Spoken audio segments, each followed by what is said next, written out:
Well, hello and welcome back. So, there has been a theme coming up in my private practice, and whenever that happens, then I use that as information to think, okay, maybe this is something that we need to do a podcast episode on. So, today we're going to be talking about our own personal healing timelines. And honestly, it's a really easy trap to fall into when you start to do this healing work. It can be really easy to use your thoughts against you.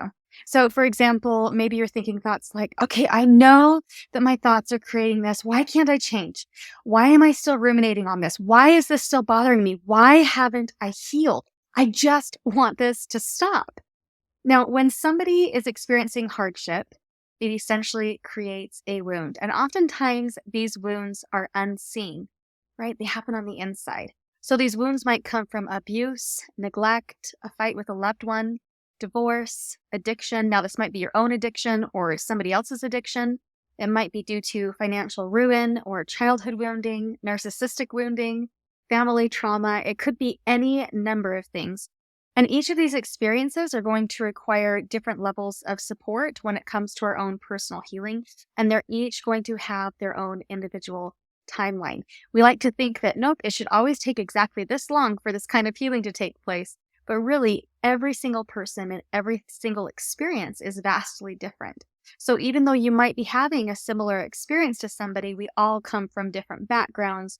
We all have different things happening around us that are going to impact how we process that individual experience. So today I wanted to share with you 4 steps to hopefully support you on your own personal healing journey.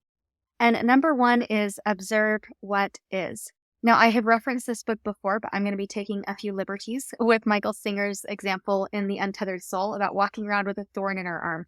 And just a heads up, this whole episode is going to be all about metaphor. And so if you're a metaphor person, you're going to love this. If you have a harder time with metaphors, it's okay to come back next week.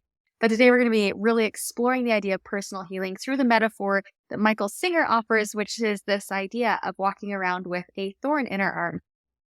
So when we have been wounded, it is essentially like, yes, okay, I have this thorn in my arm. And sometimes it can feel pretty big, right? So today I'm going to kind of be, instead of talking about a thorn in our arm, a giant wooden spike. Okay, so when you are walking around in this world with this metaphorical giant wooden spike in your arm, this spike is going to be dictating how you show up in the world, right? So think about your own personal wounding and how it's impacting how you show up in the world. Now, if this was a physical wound in your arm, you would be doing some pretty specific things. For example, you might cut the left sleeve off of every shirt in your closet so it wouldn't snag your shirts when you put them on. Or maybe when somebody was coming up to give you a hug, you'd say, oh, nope, sorry, don't get too close. I don't want you to bump this big old spike in my arm. It's going to dictate what we wear. It's going to dictate the activities we can participate in. It's going to dictate how close people can get to us. So just notice how your own personal wounding is impacting how you are showing up in the world. And maybe you're noticing how it's impacting you in your relationships and how you dress and how you engage with the world. And it might even limit the kinds of activities that you can participate in. So for example, if you had an open wound in your arm and your friends really wanted to go swimming, you might be opting out because, oh no, I don't want to get sand in it. I don't want to get it wet. It might get infected. It's going to prevent us from having all of those experiences that life has to offer because we haven't done the healing work yet. Now, when we have had this kind of wounding, it's really easy to make that a part of who we are and how we identify with the world. And one thing that I keep hearing in sessions is, well, I guess this is just my new normal.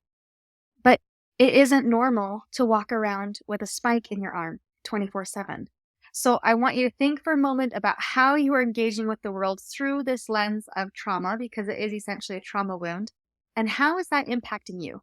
Acknowledge what is and work to see it more clearly. This does not have to be the new normal. This is not the new normal, right? But it's recognizing what currently is and becoming really, really clear on that so that we can together come up with a plan moving forward to get you to where it is that you want to be. So let go of the idea of this is the new normal and embrace the idea of, okay, this is my current reality.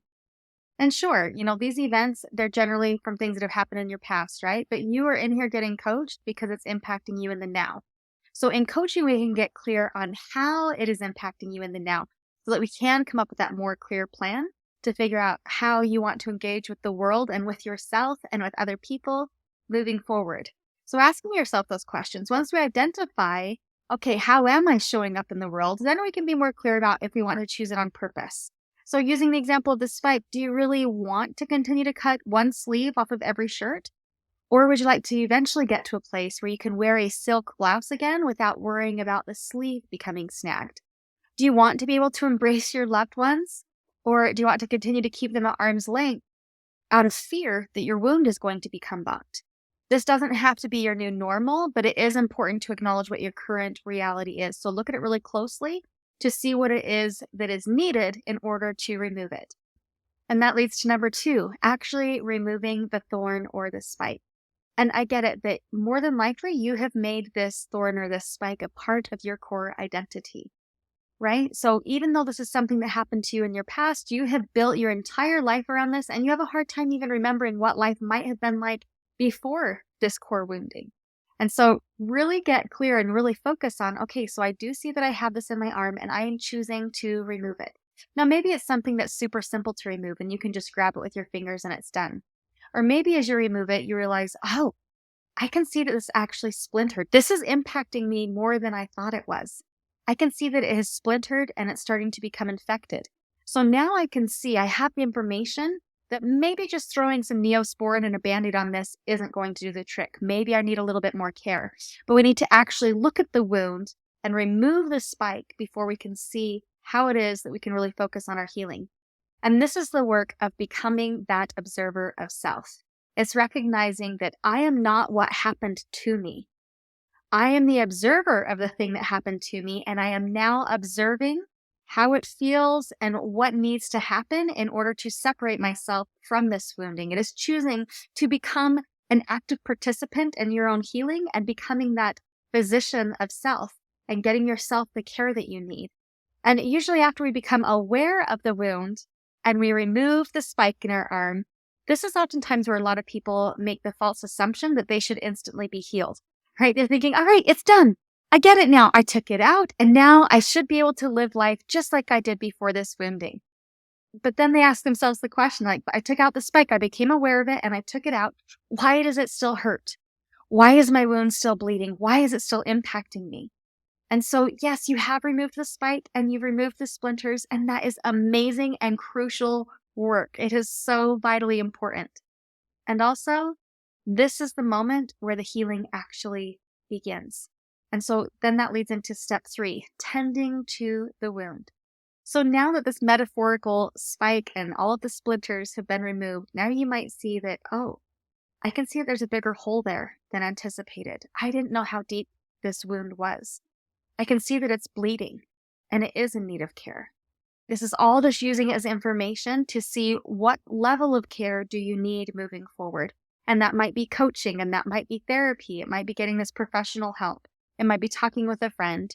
We don't really know what kind of care we're going to need until we can become that conscious and curious observer of the wounding so that we can decide on purpose, okay, well, what is it that I actually need, and choose proactively to get that level of care. Now, oftentimes when a wound is really deep, it requires packing the wound. Now, let me tell you a little bit about the packing of wounds. When somebody experiences a deep physical wound, the wound is going to need to be packed. And the packing of the wound is essentially putting gauze inside of this open wound and keeping the wound on the top open to allow the body to heal from the inside out. And without packing the wound, then this wound might prematurely close up and hold an infection, and then the wound might begin to fester. It's going to lead to a spreading of bacteria, and it could lead to severe infection. And so we need to really be honest about, okay, how deep is this wound? What level of care do I need so we can get the kind of care that we need? So of course, if I'm talking in this stage of healing, I'm going to be addressing those deeper wounds that do require a little bit more care and a little bit more attention. Oftentimes, healing does happen as quick as a thought. There have been sessions where I've been coaching somebody and they have a new thought and it flips just that quickly, and they experience instant growth and instant healing, and they're able to move forward through that. And those are amazing experiences. And also, sometimes the healing takes a little bit more time because the healing requires a little bit more care. So what does the packing of the wound look like? So this takes place in a sterile environment, and then clean gauze is pushed inside of the wound. And again, this keeps the wound open and it allows the body to heal from the inside out.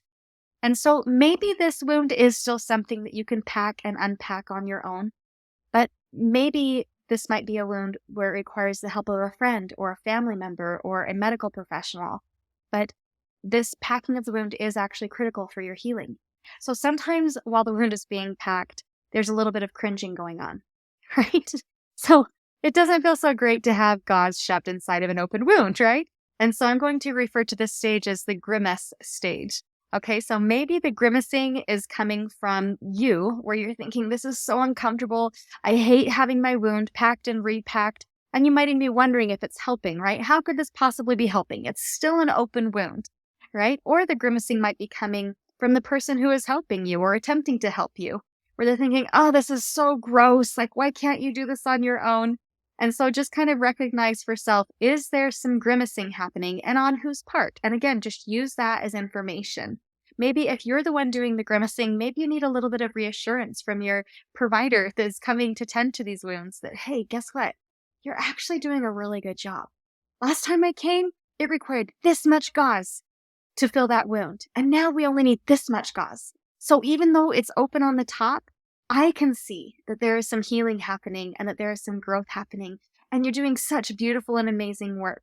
Use your grimacing as information that maybe you have a need that needs to be met by somebody else, right? Or maybe you're grimacing because you have the belief, but I should be more healed than I am right now. Use all of this as information as to what it is that you currently need in that moment.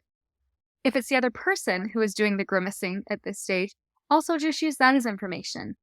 Maybe they're not the best person to offer you care at this time. Maybe they have some resistance to it. Maybe they need to go and tend to their own wounds before they can be present for you. But use all of this as information.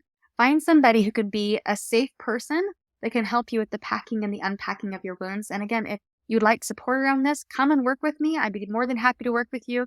If you are not sure if a therapist or a coach would be the right fit for you, come and talk with me about it. Send me a message and let me know what's going on for you. I am more than happy to let you know if something is out of the scope of my practice here, because it is even more important for me, for you to get the care that you need than it is for me to have clients. So feel free to message me and let me know what's going on for you. Some people benefit from therapy. Some people benefit from coaching. I actually work with several people who are actually utilizing both at the same time. Oftentimes people use coaching as they're transitioning out of therapy, or they want to use it as something before they go into therapy. And so you just kind of play around with it. But again, I'm more than happy to talk with you about it and see how coaching may or may not be supportive for you in your particular instance at this time. My goal as a coach is to hold a neutral space for you through this packing and repacking of wounds. It's not going to ruffle me. My job is to just be present for you and help you to reflect back to you what's coming up for you, right? To just sit with you so that together we can come up with a plan that feels most supportive for you and your personal healing journey. And I can remind you along the way that, I get it. This isn't very fun. And look how much less gauze we're using right now than we did last time. This is working. It's under the surface, and so it might be a bit harder for you to see the healing as it's taking place. But look, it really, really is working. Another tendency that we have at this stage is to compare our healing with other people's healing.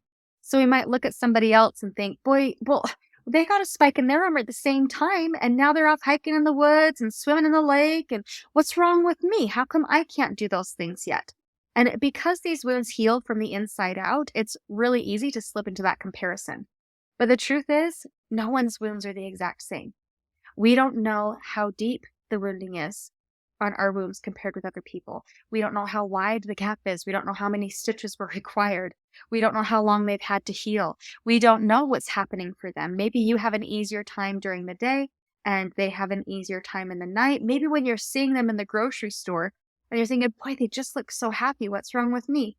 We can't see or know what's happening for them behind closed doors. We don't know if they're crying themselves to sleep. We don't know what's happening for them. So it is pointless for us to assume that because we catch somebody in their good 5 minutes when they felt well enough to go to the grocery store to make that mean that they are somehow doing significantly better than us, or that we're doing significantly worse, or just telling ourselves the story that we should be in a different place because of somebody else. So just notice if your brain is wanting to tell you that you are somehow inadequate because of somebody else's healing, because that is a lie. Everybody has their own customized healing journey, and your healing is perfect for you. And it may very well happen that just as you think you're making progress, then boom, get bumped. And then your brain wants to tell you, oh, you're still that person with a spike in your arm. See, you're still wounded. You're still healing. You're still having a hard time. You still are not healed from this. Just remind yourself of all of the progress that you've made. And again, this is where having people outside of you to coach you on this, or friends or family members to show up in love and support for you, where they can remind you of how far you have come. Because your brain is going to say, because it still hurts, I'm not making any progress. But again, this is a lie the brain wants to tell you. So just notice that your brain is probably going to go into freak out mode, but don't make that mean that the healing work that you've done hasn't been working. And also when it gets bumped, again, just use it as information. Is the pain better or worse? Do you need a little bit more care? Do we need to add another professional to your team? Or maybe you just are wondering, oh, you know what? I recognize it's time to change my dressing. This dressing has been in for too long and I need to change my dressing. Just using all of that as information so that you can meet yourself exactly where you are at, rather than guilting and shaming yourself for not being where you think you should be. And again, I highly recommend that you work with somebody that can remind you of your personal healing, and surround yourself with people that can celebrate your progress and point it out to you when you're having a hard time seeing it, because you are, in fact, making progress. And that leads to number 4, trust the healing process. There are so many factors at play when it comes to our own personal healing, so trust the process. We all have access to different resources, different equipment, different medications. We all have varying levels of support from those in our household and outside of our household.